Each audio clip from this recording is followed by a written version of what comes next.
पुराने समय में एक राजा युद्ध में हार गया था। उसके सभी सैनिक मारे जा चुके थे।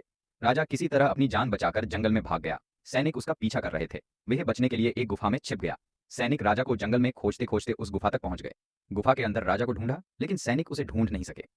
बाहर आकर सैनिकों ने बड़े बड़े पत्थरों से गुफा बंद कर दी। गुफा बहुत गहरी थी। अंदर की ओर राजा छिपा हुआ था। वह काफी थक चुका था, भूख प्यास की वजह से बेहाल हो रहा था।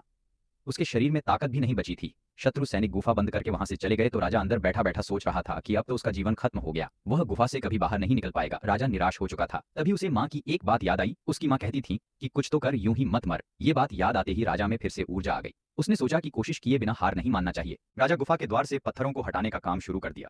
कड़ी मेहनत के बाद राजा ने बड़े बड़े पत्थर खिसका दिए। किसी तरह राजा ने बाहर निकलने की थोड़ी सी जगह बना ली थी। राजा गुफा से बाहर निकला और अपने मित्र राजा के पास पहुंच गया। मित्र राजाओं की मदद से उसने शत्रुओं को पराजित कर दिया और अपना राज्य वापस प्राप्त कर लिया। इस कहानी की सीख यही है कि हमें सफलता मिलने तक हार नहीं मानना चाहिए। जिस पल हम हार मान लेते हैं उसी समय असफल हो जाते हैं।